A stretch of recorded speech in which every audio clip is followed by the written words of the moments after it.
Esdras capítulo 4 para continuar nuestra serie que hemos titulado El regreso, la clave del avivamiento. Esdras capítulo 4. Yo quiero leer los primeros 5 versículos y entonces pausar para orar y pedirle a Dios su dirección. Esdras 4, versículo 1 hasta el 5. Cuando se enteraron los enemigos de Judá y de Benjamín de que el pueblo del destierro estaba edificando un templo al Señor, Dios de Israel, se llegaron a Zorobabel y a los jefes de casas paternas y les dijeron: vamos a edificar con vosotros, porque como vosotros buscamos a vuestro Dios y le hemos estado ofreciendo sacrificio desde los días de Esar-Adón, rey de Asiria, que nos trajo aquí. Pero Zorobabel y Jesúa y los demás jefes de las casas paternas de Israel les dijeron: no tenéis nada en común con nosotros, para que juntos edifiquemos una casa a nuestro Dios, sino que nosotros unidos la edificaremos al Señor, Dios de Israel, como nos ordenó el rey Ciro, rey de Persia. Entonces el pueblo de aquella tierra se puso a desanimar al pueblo de Judá y a atemorizarlos para que dejaran de edificar. Y tomaron a sueldo contra ellos consejeros para frustrar sus propósitos todos los días de Ciro, rey de Persia, hasta el reinado de Darío, rey de Persia. Padre, gracias por tu palabra, la historia registrada, la manera en que tú te has mostrado a tu pueblo, la forma como tú te revelas a través de la vida de los hombres y por la confianza que muchos siervos tuyos y siervas han depositado en ti, que hoy nos sirven para animarlos, teniendo ya una gran nube de testigos que nos sirven hoy de confirmar que tú eres un Dios digno de confianza. Permita que tu siervo pueda exponer tu palabra de una manera que al final tú te hayas crecido en el corazón y en la mente de cada uno de nosotros. Para tu honor y tu gloria predicamos, Dios, en Cristo Jesús. Amén. Bueno, este es el tercero de los mensajes de esta serie. Y en los 2 primeros habíamos cubierto los primeros 3 capítulos del libro de Esdras, y hoy vamos a cubrir una parte significativa, quizás la parte más importante del capítulo 4. Mientras más leo este libro, mientras más me detengo a reflexionar sobre las enseñanzas de este libro de Esdras y el de Nehemías, que es el siguiente, más entiendo que ciertamente esta serie no es una pura coincidencia en este momento en que nosotros estamos. Nosotros hemos comenzado a abrazar nuevos horizontes, nuevos retos, nuevos desafíos. Ciertamente Dios ha comenzado a traer nuevas oportunidades a nuestras puertas, y en medio de todo eso hay algunas cosas que yo quisiera comunicarle a la congregación antes de que nosotros comencemos a adentrarnos aún más en este nuevo camino. Pero de todas esas, si alguien me preguntara si usted tuviera que darnos solamente una que nos sirviera de advertencia y de ancla en este inicio, ¿cuáles serían esas palabras? Y yo diría que son estas: preparémonos grandemente para encontrar oposición a lo largo de todo el camino, y nunca asumamos que la oposición es señal de que lo que estamos haciendo no es la voluntad de Dios. Más bien lo opuesto es la regla. El trabajo de Dios nunca ha sido hecho sin oposición. Recordemos que en los primeros 3 capítulos las cosas iban muy bien. El rey Ciro es movido por Dios, él da permiso, tira un decreto para que el pueblo judío se pueda regresar de Babilonia a Jerusalén. El pueblo de Babilonia es movilizado para proveer las cosas necesarias para el viaje. Los utensilios que el rey Nabucodonosor había extraído del templo fueron devueltos al pueblo judío para que ellos puedan regresarlos al templo y volver a adorar a su Dios. Ellos llegan al lugar, comienzan a celebrar su primera fiesta de los tabernáculos, construyen el altar, y hasta ahí todo iba muy bien. Pero ahora hay que construir el templo. Y tan pronto el templo comenzó a ser construido, se levantó la oposición. La tribu de Judá y la tribu de Benjamín son las dos tribus, o fueron las dos tribus que fueron llevadas a Babilonia. Las otras 10 habían sido llevadas a Asiria en exilio 140, 150 años antes. Y ahora estas son las dos tribus que regresan bajo la dirección de Zorobabel. Y nosotros leemos lo siguiente en el versículo 1. Cuando se enteraron, ¿quiénes? Los enemigos de Judá y de Benjamín, de que el pueblo del destierro estaba edificando un templo al Señor, Dios de Israel, y continúa el relato. Dios nos dice, esta gente acaba de llegar y ya tenía enemigos. Y tan pronto esos enemigos se enteraron de que esta gente que acababa de regresar quería construir un templo, se movilizaron y se acercaron a ellos. Satanás no va a escuchar que el pueblo está presto para construir el templo de Dios y se va a quedar con los brazos cruzados. Satanás es capaz de mover el corazón de los seres humanos. No podemos olvidar eso. Él movió el corazón de David cuando lo incitó a hacer un censo. Él movió el corazón de Pedro cuando en un momento dado se le opuso al Señor y el Señor le reprendió y le dice, apártate de mí, Satanás. Y con toda probabilidad Él ha movido el corazón mío y el corazón tuyo en algún momento para ser usado también. Los enemigos de Benjamín, los enemigos de Judá se levantaron y vinieron y se acercaron a ellos. Y yo quiero darte de inicio, para ilustrarlo con esta historia, el primer principio de 6 o 7 principios que yo quiero que te lleves hoy para tu casa. Número 1, cada vez que Dios inicia un trabajo o en ti o a través de ti, necesitas prepararte para una oposición, escúchame, cuya intensidad y duración serán proporcional al alcance del propósito de la obra que Dios se propone hacer. En pocas palabras, a mayor la obra, a mayor las implicaciones de su obrar, mayor será la oposición. El trabajo de Dios nunca ha sido hecho sin encontrar oposición significativa. Eso comienza en el jardín del Edén, en el día 6 de la creación. Dios crea a Adán y Eva, lo pone en el huerto. Tan pronto Dios coloca a Adán y Eva en el huerto, Satanás hace su aparición y le hace oposición y los hace caer y trata de frustrar los propósitos de Dios. Dios saca a Moisés con el pueblo 40 años y por 40 años Moisés tiene que enfrentar oposición continua que en un momento dado llegó tan cerca como hasta su propia familia cuando Aarón y Miriam se levantaron contra él. Cristo es llevado por el Espíritu Santo al desierto, dice Lucas 4, Mateo 4, llevado, movido, empujado, dice Marco, de hecho, empujado por el Espíritu Santo al desierto, en medio de la voluntad de Dios, inmediatamente apareció Satanás y lo tentó por 40 días tratando de hacerle caer. Yo creo que la ausencia de oposición es mejor evidencia de que Dios no está en medio de ese proyecto que lo opuesto. Si Satanás logra que yo abrace su propósito, ¿para qué Satanás va a oponerse a sus propios propósitos? Es cuando yo abrazo el propósito de Dios que Él quiere hacerme oposición. Nosotros no podemos olvidar que vivimos en territorio ocupado por el enemigo. Y cuando yo comienzo a obedecer a mi Señor, eso no es garantía de que el enemigo dejará de atacarme y de hacerme la resistencia que Él siempre le ha hecho al pueblo de Dios. Número 2. El enemigo no solo se va a oponer al trabajo de Dios, sino que al presentarse, siempre lo hará con apariencia de piedad. Pero si escuchamos sus palabras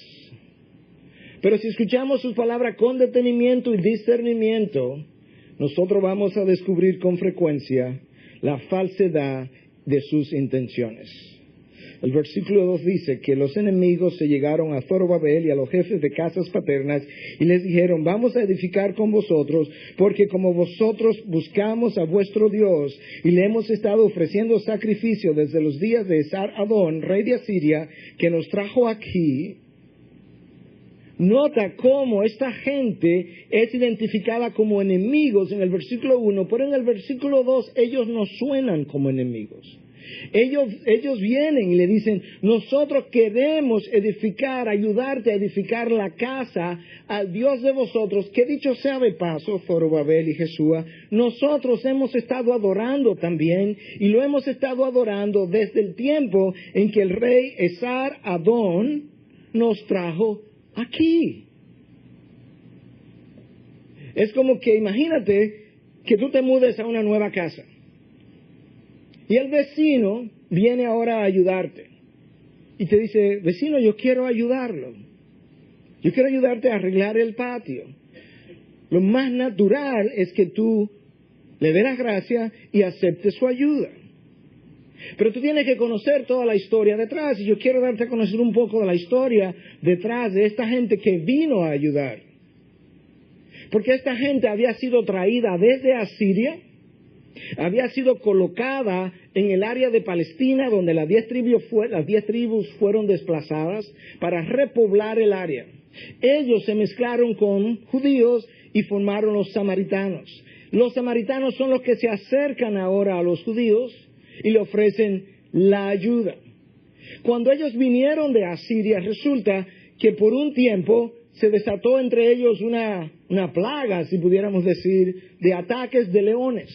Ellos intuyeron que ellos estaban irreconciliados con el Dios de la tierra y necesitaban reconciliarse con Él. Déjame leerte la historia completa de Segunda de Reyes, capítulo 17, del versículo 24 en adelante.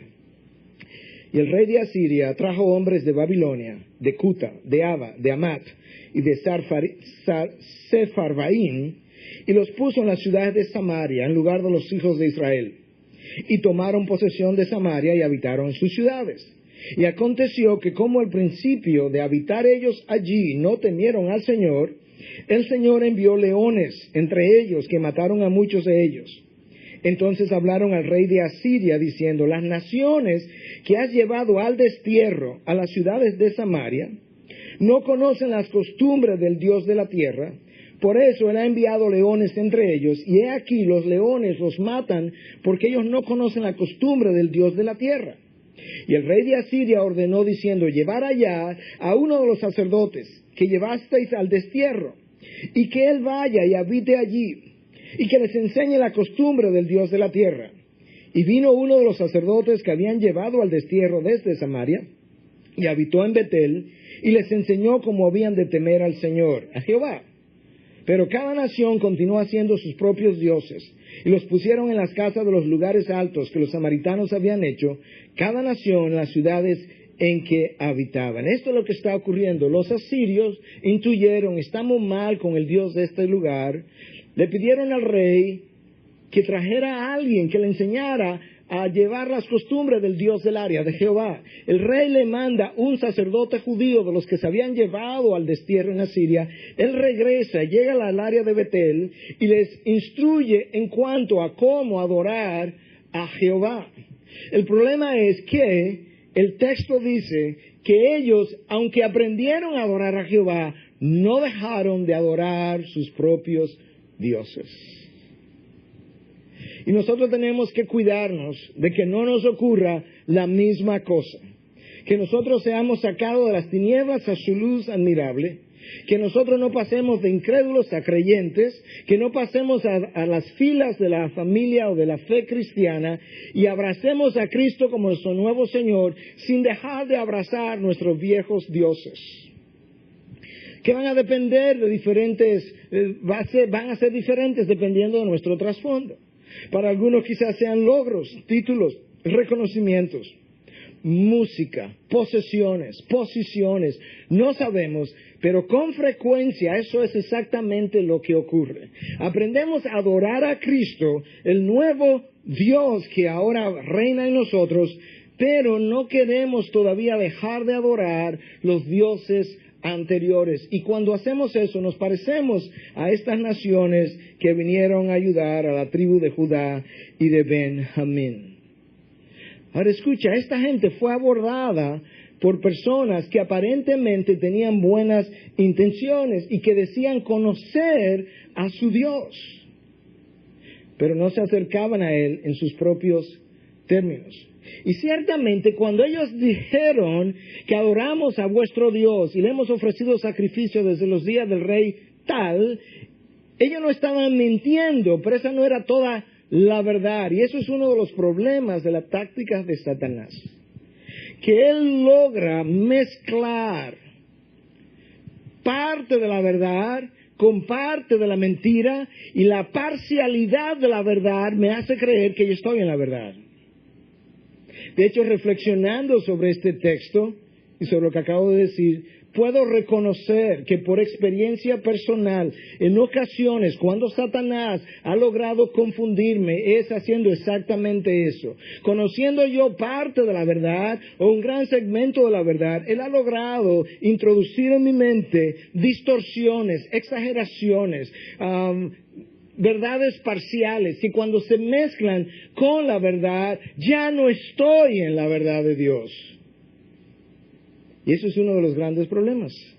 Cuando tú escuchas, cuando tú lees la historia de Job, tú descubres varias cosas. Cuando tú lees los discursos de los 3 amigos de Job, hay grandes segmentos de verdad en cada uno de ellos con relación a Dios, pero están mezclados con segmentos o porciones de mentiras, y eso hace que Dios los reprenda a todos. Pero ellos no son los únicos que caen en ese error. Job, un hombre intachable de acuerdo a Dios, es reprendido por Dios también al final. Y cuando tú escuchas las palabras de Job por las cuales Dios le reprende, tú encuentras nueva vez grandes porciones de verdades bíblicas que la palabra ampara, mezclada con el error. Y es la parcialidad de la verdad que nos hace creer que estamos en la verdad de Dios. Y eso es una de las artimañas de Satanás, como él frecuentemente nos engaña. Esta gente vino con una verdad parcial, pero escucha ahora cómo Zorobabel y Jesúa respondieron a esta oferta de ayuda en el versículo 3. Zorobabel y Jesúa y los demás jefes de las casas paternas de Israel les dijeron: no tenéis nada en común con nosotros, para que juntos edifiquemos una casa a nuestro Dios, sino que nosotros unidos la edificaremos al Señor, Dios de Israel, como nos ordenó el rey Ciro, rey de Persia. ¿Tú escuchaste? Esta respuesta no tiene nada de diplomática, nada de amable, nada de gentil. ¿Te acuerdas del vecino que te hablabas, que quizás vino a ayudarte a que pudieras ayudarte a arreglar el jardín? Imagínate que ese vecino viene y te dice: vecino, yo sé que usted se acaba de mudar, yo quiero ayudarlo a arreglar el jardín. Que tú le digas: no tienes nada en común conmigo. ¡Wow! Lo más lógico que este vecino diga: ¿y esta gente de dónde vino? ¿Y qué fue? ¿Qué fue lo que le ofrecí? Pero Zorobabel conoce la historia. Él sabe, Jesúa también, y los jefes de la casa paterna, que ellos acaban de regresar de 70 años de exilio en Babilonia, precisamente por haberse unido en yugo desigual y haber violado la ley de Dios. Y eso es lo que ellos no están dispuestos a hacer. Tú no escuchas una respuesta como: bueno, tú sabes que acabamos de llegar, el trabajo no es tanto, y como tenemos tanta gente, no te vamos a necesitar, más tarde te avisamos. No, ni ahora ni después, no tenemos nada en común. Wow. Tú tienes que entender que esta gente ha aprendido algo que antes no había llegado a aprender. Y aquí aparece la tercera lección o principio con el que yo quiero dejarte hoy. El pueblo de Dios no puede unirse en yugo desigual con personas no creyentes, porque viola la palabra de Dios y luego, más tarde, violará todos los demás principios de la palabra. La táctica del yugo desigual es no es que dejes de adorar a Dios. No. Sigues adorando a tu Dios, pero no tienes que ser tan radical. Puedes también abrazar estos otros dioses menores. Es la dilución de la verdad y de la pasión. Cuando tú lees las cartas de C.S. Lewis, The Screwtape Letters, son 31 cartas, escritas por Screwtape, un demonio con experiencia, a su sobrino Wormwood, que no tiene experiencia. Y toda la trama detrás de las cartas es enseñarle cómo desviar a los hombres. Y en una de estas cartas, el tío le dice al sobrino, ¿sabes una cosa? Una religión diluida, liviana, es mucho mejor que ninguna religión. Satanás sabe que el hombre es eminentemente religioso. Mejor hacemos una especie de sincretismo entre la verdad y el error. Le hacemos creer que como tienen parte de la verdad, están en la verdad. Le hacemos creer entonces que ciertamente tienen una relación personal con Dios cuando todo el tiempo no la han tenido, y lo hacemos llegar hasta la condenación eterna creyendo haber tenido una relación salvífica con Dios. Lo que nosotros no podemos olvidar, y que estos samaritanos no sé si no habían llegado a entender, es que Dios no solamente requiere una relación personal con Él, requiere una relación exclusiva con Él. Y el pueblo judío lo aprendió después de 70 años en el desierto. Eso es un principio que es afirmado en el Nuevo Testamento. Esta gente que acaba de llegar de Babilonia no está dispuesta a trabajar en yugo desigual, algo que muchos cristianos hoy en día sí están dispuestos a hacer.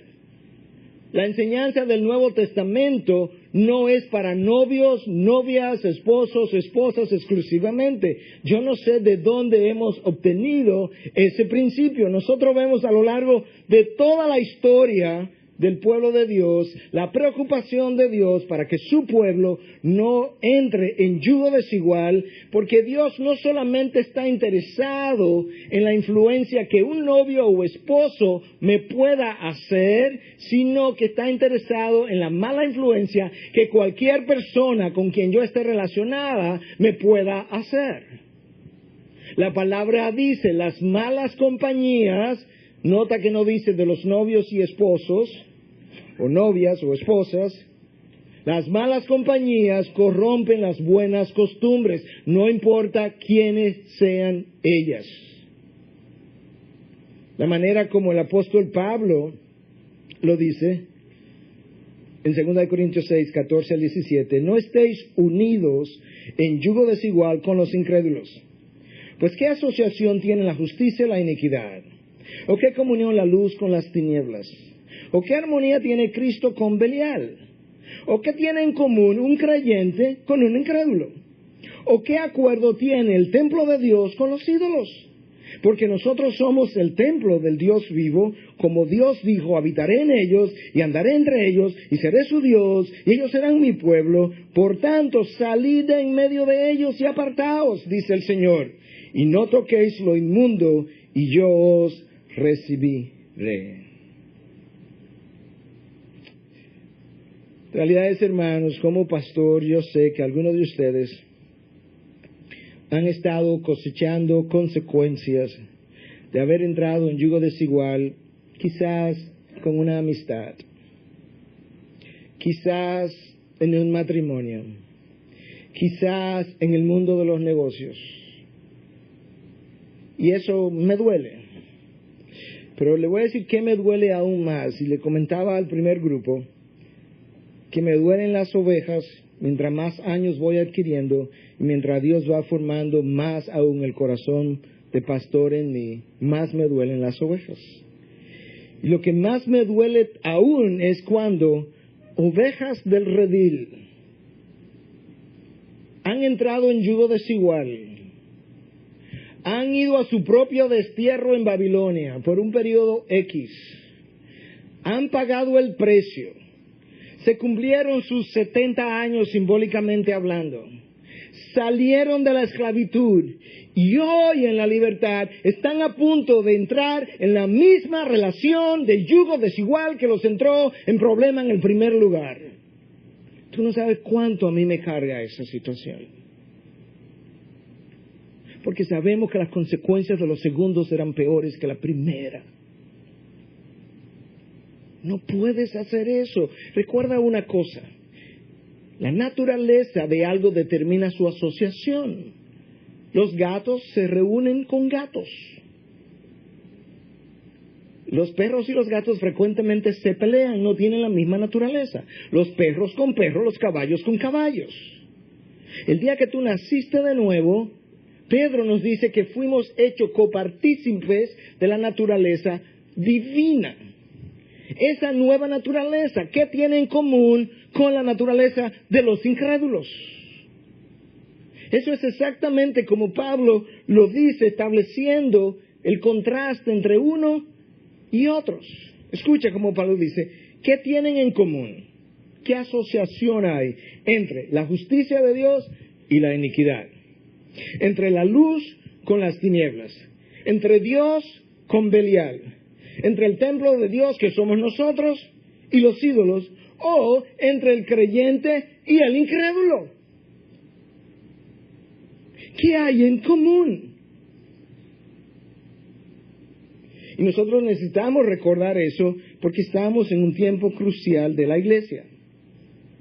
Bueno, quizás hay algunos pensando, bueno, pastor, pero honestamente yo he estado en este yugo desigual, de negocio, de amistad, de lo que sea. Y yo no he sufrido ninguna consecuencia todavía. Espera la próxima generación. Verás el precio de sentarnos en esta silla de Dios y en esta silla del mundo. Porque si hay algo que sabemos es que cuando tiene que ver con el pecado, la próxima generación siempre hace peor que la anterior. No podemos tomarnos ese riesgo. Bueno, pastor, yo no lo veo así. Ese es el problema. Ese es el problema. Porque no se trata de cómo yo lo veo. El problema está en que yo no lo veo como Dios lo ve. Yo no lo veo como Dios lo ha revelado. El problema está en que yo no estoy dispuesto a obedecer la revelación de Dios. Pero Zorobabel, Jesúa y el resto, ellos aprendieron la lección. Y ellos rechazaron la ayuda ofrecida. Yo no creo que Zorobabel y Jesúa tenían una cantidad enorme de personas en lista de espera dispuestas a ayudar. No, yo creo que era igual que hoy, que el 20% de la persona hace el 80% del trabajo. Bueno, con ese 20%, ellos pudieran haber dicho, ay sí, nos faltan manos, vengan, gracias por la ayuda. No tenemos nada en común para comenzar a edificar este templo a Jehová. Y prefirieron entonces enfrentar las dificultades que pudieran llegar. Bueno, pastor, pero una vez que ellos hicieron esa decisión de obedecer a Dios, de no mezclarse en yugo desigual, debieron haberle las cosas salido muy bien. Enorme error. ¿Quién ha dicho eso? Eso no está en la revelación de Dios. Nosotros tenemos una ecuación que es como fabricada en el Hades en ocasiones. El carácter benevolente de Dios más mi obediencia igual ninguna dificultad. ¿Y cuántas veces en el salón de consejería yo no he oído, pastor, pero yo no entiendo a Dios? ¿Ok? ¿Qué no entiendes? Ahora que yo estoy obedeciéndole, ahora que estoy diezmando, ahora que tengo problemas económicos. Bueno, ¿y quién ha dicho que diezmamos para solucionar nuestros problemas económicos? La obediencia que está esperando que le arreglen su mundo no es obediencia, es conveniencia. Es algo egoísta, centrada en mí, en mis intereses. Si mi obediencia garantiza la no dificultad, el hombre más desobediente del mundo lo clavaron en una cruz, entonces su nombre fue Jesús. Y sin embargo, sabemos que el único que obedeció a Dios a la perfección fue Él, y nadie fue tan maltratado como Él. Tenemos que tener una perspectiva clara de la vida y de nuestras expectativas de la vida. No podemos olvidar, una vez más, que nosotros estamos viviendo en territorio ocupado por el enemigo. Y cuando yo decido obedecer a mi Señor, ese territorio ocupado por el enemigo no me puede ser favorable. El enemigo sabe que nosotros lo estamos desplazando de su territorio. Si él es sabio y lo es, tiene que hacernos oposición y resistencia. Y mientras más tú quieras obedecer a Dios, mayor será tu resistencia. Oye, como Pablo lo dice en 2 de Timoteo 3:12. Y en verdad, todos los que quieren vivir piadosamente en Cristo Jesús, no lo busques si estaba buscándolo, dame un segundito nada más. Todos los que quieren vivir piadosamente en Cristo Jesús, déjame hacer un ejercicio que no lo hice exactamente así en el culto anterior, pero levanten la mano, todo el que quiera vivir piadosamente para Jesús. ¡Wow! Déjenla ahí arriba, un segundo. Todos los que quieren vivir piadosamente para Jesús, serán perseguidos, dice el texto. Comenzaron las manos a bajar ahora. Ya le pueden bajar. ¿Te das cuenta lo que Pablo está diciendo?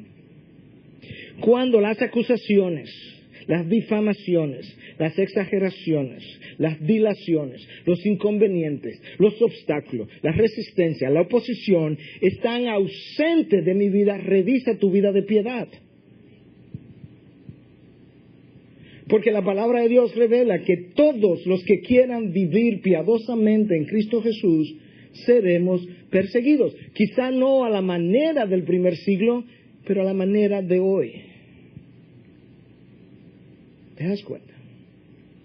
Y nosotros tenemos que irnos preparando, como yo decía, y hablaré un poco más sobre esto, para los próximos meses. Recuerda, en primer lugar, que el trabajo de Dios siempre encontrará oposición de parte del enemigo.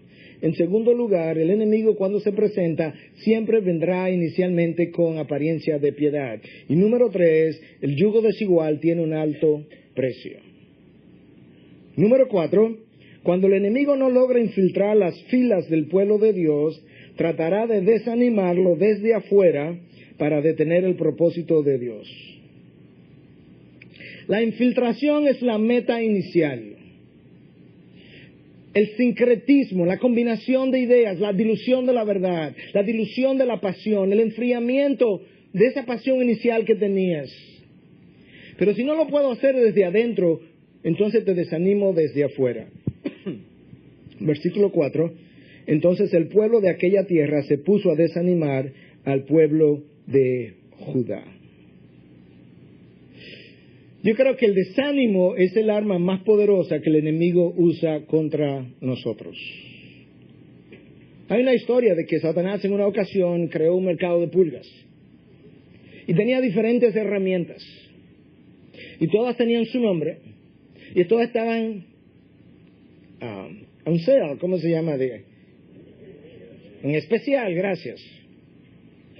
Y entonces, en una esquina estaban las diferentes herramientas en especiales. Una decía ira, orgullo, envidia, división, celos, contiendas. Pero separada, y todas estaban brillosas y nuevas.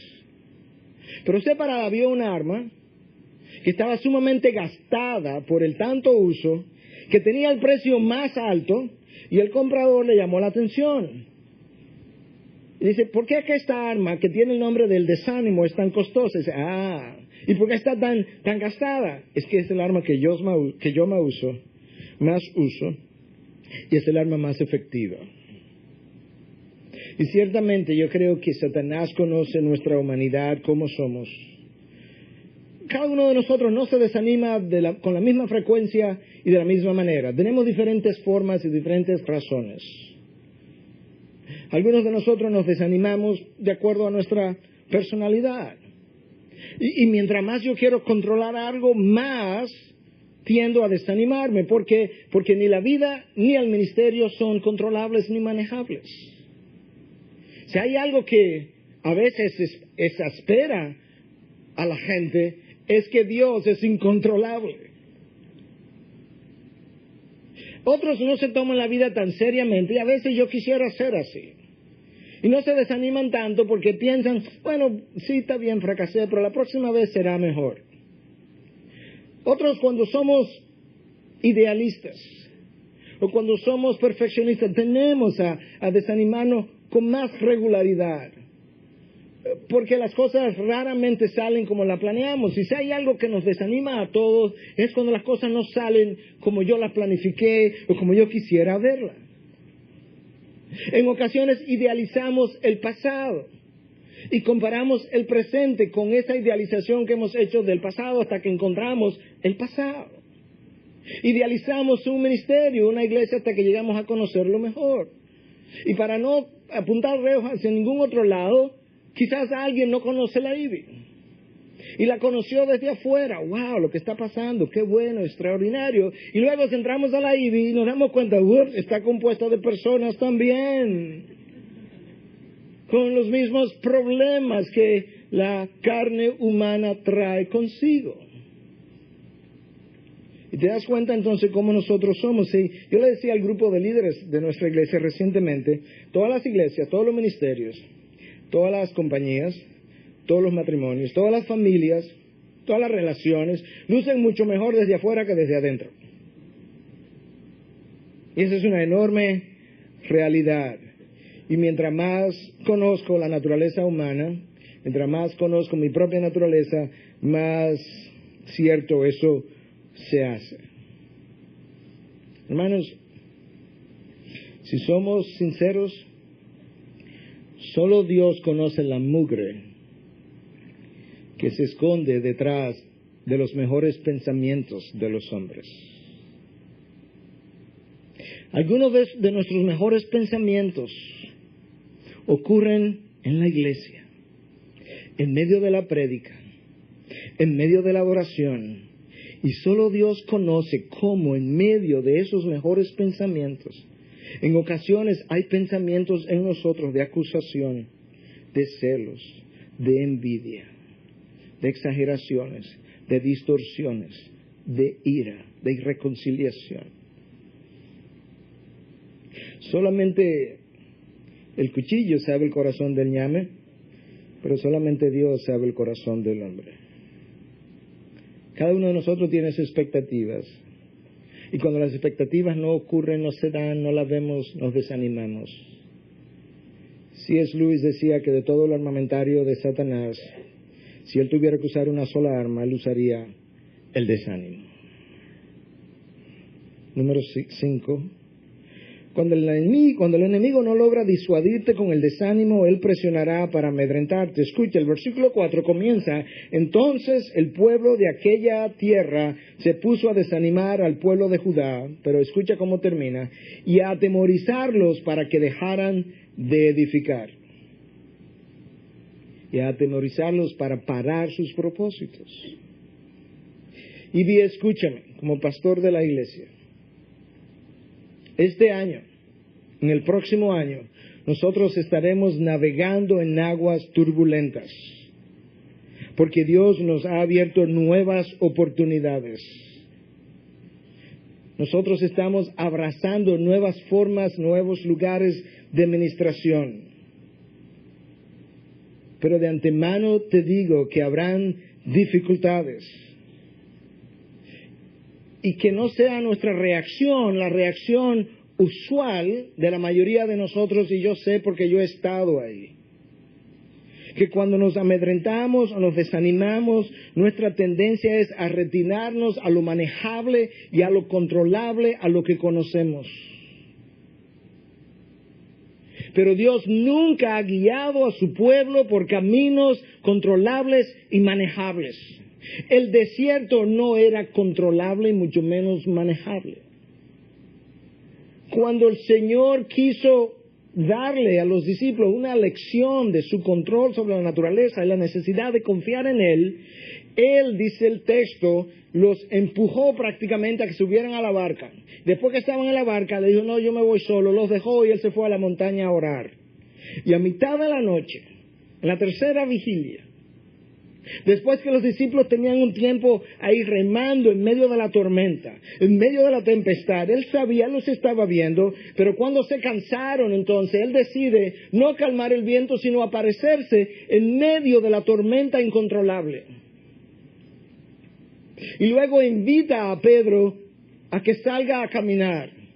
Pedro estaba cansado de navegar ese mar, de nadar, de pescar. Él se lo conocía, pero en tiempos no tumultuosos. Pero ¿sabes qué? Cuando el mar está calmado, yo no necesito a Dios. Lo que necesito es habilidad para remar y navegar y pescar.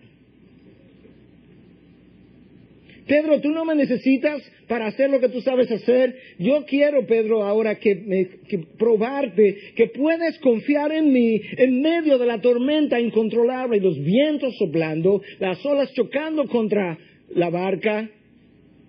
Y Cristo tiene la audacia, si me permiten, de invitar a Pedro a que salga afuera. Y muchos de los predicadores entonces hacen el énfasis en cómo Pedro salió, pero entonces tuvo miedo y cuando perdió su fe comenzó a hundirse. Ese no es el punto del pasaje, no es el punto principal.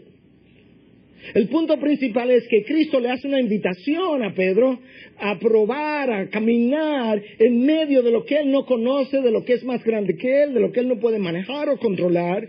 Y luego entonces para mostrarle a Pedro que cuando él se estaba hundiendo, Cristo tampoco le dijo: hey Pedro, qué bueno que te estás hundiendo, no has confiado en mí, dejaste de mirarme y miraste el agua, traga un poco de agua Pedro y luego yo te saco a la superficie, luego te doy respiración Pedro. Nada de eso. Extiende la mano y al instante ambos estaban dentro de la barca. Lo que Cristo está tratando de mostrarnos es: yo te hago una invitación a navegar, a caminar sobre vientos y sobre mares tumultuosos, confiando en mí, y no temas, porque cuando tengas dificultad, yo te extenderé mi mano y te haré descansar. No es a Pedro que Cristo le dice hombres de poca fe, es a los que se quedaron en la barca que Cristo le dice hombres de poca fe. Tenemos mares tumultuosos delante, créanme.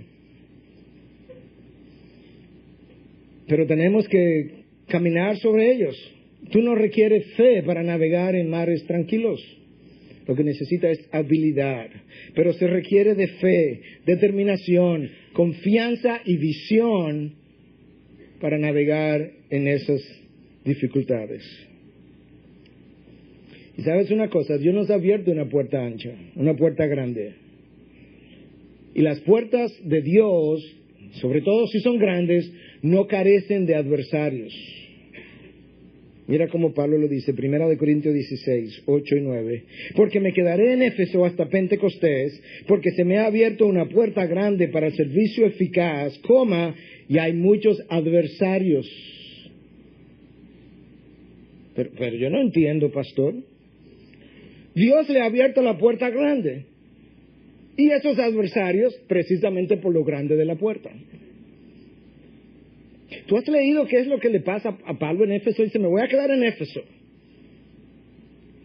Pero Éfeso es el lugar donde Pablo tiene la peor oposición. Tú puedes leerlo esta tarde en tu casa, en Hechos capítulo 18 y 19. La ciudad entera se levantó en alboroto. Todos los comerciantes estaban contra él. El ejército tuvo que intervenir y sacar a Pablo para que no lo lincharan, porque estaban a punto de comérselo vivo. Y ese es el lugar donde Pablo dice: aquí que me voy a quedar. Porque aquí es que es grande la puerta. Pero hay muchos adversarios. Pablo encontró la oposición, la resistencia, pero no lo detuvo, no lo desanimó, no lo amedrentó. ¿Sabe por qué? Porque Pablo fue un visionario, y visionarios ven lo que otros no ven. Oye lo que dice Spurgeon.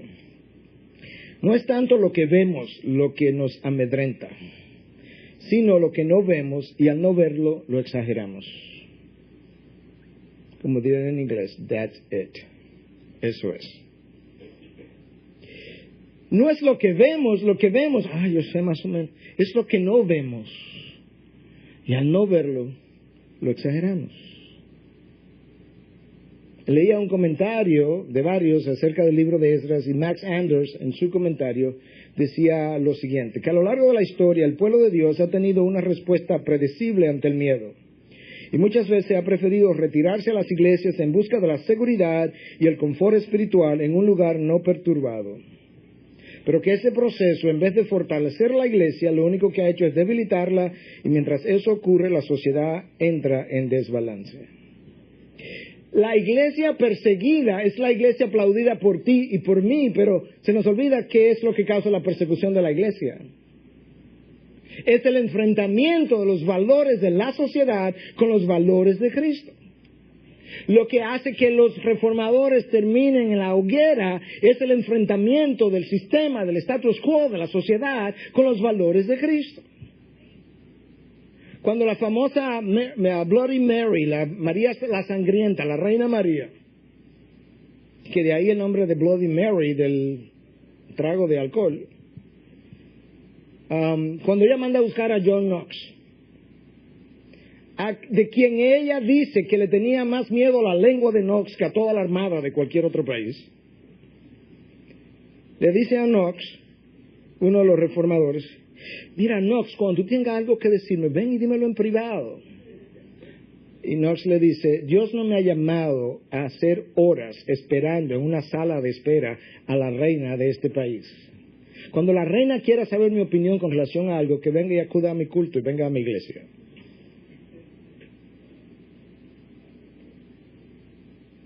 Si la iglesia quiere no persecución, tiene la fórmula. Se retira a sus cuatro paredes, no molestamos a nadie, nadie nos molestará a nosotros. Pero esa no es la misión de la iglesia, no es ser sal y luz. La razón de la persecución de los profetas de antaño fue porque enfrentaron al rey, al príncipe, al sacerdote, al profeta, al ciudadano común y corriente, a todo el que no andaba caminando conforme a la palabra de Dios. Cristo es crucificado porque enfrentó las autoridades de su tiempo. Pablo es perseguido por la misma razón y los reformadores también. Número 6. La oposición no mermará con nuestros primeros esfuerzos de resistencia, sino que al contrario, la oposición se volverá más agresiva, desafiante y será duradera. Versículo 5. Y tomaron a sueldo contra ellos consejeros para frustrar sus propósitos todos los días de Ciro, rey de Persia, hasta el reinado de Darío. Cuando la intimidación, cuando el desánimo no resultó, pues tratamos de amedrentarlos. Cuando el amedrentamiento no funcionó, pues contratamos personas. ¿Qué es lo que hay que hacer? Darle un dinero a alguien, ven que te vamos a dar el dinero. Contrataron personas para detener los propósitos. ¿Cuándo comienza ese intento de oposición? En el rey de Ciro. ¿Cuándo termina? En el segundo año del reinado de Darío. ¿Tú sabes cuánto tiempo hay entre una cosa y otra? 80 años de oposición intermitente. La oposición que leemos en el libro de Nehemías es cuando Nehemías se propone construir las paredes y la ciudad, las murallas. Esta oposición de ahora es para parar la edificación del templo. Y la oposición de ahora paró la construcción del templo por 16 años. Hasta que Dios levantó a Ageo y Zacarías como profeta, capítulo 5, versículo 1, para que animaran al pueblo una vez más. Lo que tú lees en el texto del capítulo 4 que yo no leí hoy, del versículo 6 hasta el 23, son las diferentes maneras como trataron de oponerse al trabajo del pueblo de Dios. Cartas que enviaron al rey Asuero, al rey Atarjerjes, calumniando a Israel, de que esta era una nación rebelde, de que esta gente se iba a rebelar contra las autoridades. Y finalmente le dijeron al rey, si le permites edificar las murallas, esta gente no va a pagar los impuestos al rey y tus ingresos van a disminuir. Ups, eso le llamó la atención al rey. El pueblo sabe cómo llamarle la atención a sus gobernantes. Tus ingresos, tus arcas, tus bolsillos se van a afectar. Versículo 24. Entonces cesó la obra en la casa de Dios que estaba en Jerusalén y quedó suspendida hasta el año segundo del reinado de Darío, rey de Persia. La oposición no va a mermar y en unos casos será relentless, implacable. Siempre ha sido así. Ivy, yo quiero decirte, estamos en un momento crucial. Hay una gran puerta Dios nos ha abierto. Pero yo quiero recordarte para que puedas estar preparada como iglesia, que cada vez que sientas el desánimo, independientemente de la razón, eso no viene de Dios. No es la naturaleza de Dios desanimar a sus hijos. Cada vez que te sientas amedrentado, eso no viene de Dios. No es parte del carácter benevolente de Dios inyectar miedo a los hijos cuando Él le dice en su palabra más de 365 veces, no temas, de una u otra manera. Pero cuando sientas oposición, no intuyas inmediatamente que eso es equivalente a que no estamos en medio de la voluntad de Dios. Nunca habrá mayor oposición que cuando un hombre es prendido en fuego por la antorcha del Señor para hacer el trabajo de Dios. Escucha lo que Martín Lutero decía, y con esto voy cerrando. Dios y Satanás usan diferentes tácticas en cuanto al temor. Dios al principio nos deja sentir el temor, ¿te acuerdas de Pedro? Dios al principio nos deja sentir el temor, de manera que nosotros podamos sentir su consuelo y fortaleza. Ese es el método de Dios. Satanás al principio nos hace sentir confiados en nuestros orgullos y pecados para luego abrumarnos de miedo y de desesperación. Sobre todo cuando entro en la fe cristiana, al principio, mi orgullo, mi fortaleza, mis dones, mis habilidades, lo que puedo hacer. Para luego, cuando avanzo un poco más, llenarme de miedo y de desesperación. Dios nos ha dejado claramente ver en su palabra que en este mundo tendréis tribulación. Pero en mí, no en el mundo, en mí tendréis paz. La paz no es ausencia de conflictos. La paz es la seguridad que yo siento de que cuando yo estoy en mis peores circunstancias, completamente fuera de control, mi Dios permanece en su trono, completamente en control de mi vida y de todo el universo que se mueve alrededor de mí. La paz de los discípulos esa noche en medio del mar no se la dio la ausencia de tempestad, sino la presencia de Dios. Estamos en un mundo caído, y este mundo caído es un mundo corrompido y turbulento. Es un ciclón continuo. En el ojo del ciclón, desde donde Dios controla el ciclón, hay una gran paz. Y mientras más nosotros estamos centrados en Dios y no en las circunstancias, más tranquilos y en paz podremos estar. Pero yo sé que Dios nos ha abierto una gran puerta. Y de esta misma manera yo sé que habrá oposición a lo largo del camino, de diferentes maneras, pero que es un privilegio poder entrar en los propósitos de Dios, empujados por su Espíritu, acompañados por Dios, garantizados por su poder, sellados por Él, reconociendo todo el tiempo que si Él es por nosotros, ¿quién contra nosotros? Y no hace tanto que desesperado en oración clamaba a Dios, oraba con Dios. Antes de clamarle, simplemente le oraba. Y Dios me llevó a su palabra. Y me hizo ver una vez más un versículo que todos conocemos. Y que Dios ha hecho retumbar en mi mente una y otra vez. Clama a mí y yo te responderé. Y te haré ver cosas que no has visto, que no conoces, que no entiendes. Y más adelante, no temas a ellos. ¿Quiénes son los ellos? Los adversarios. No le temas, porque yo estaré contigo.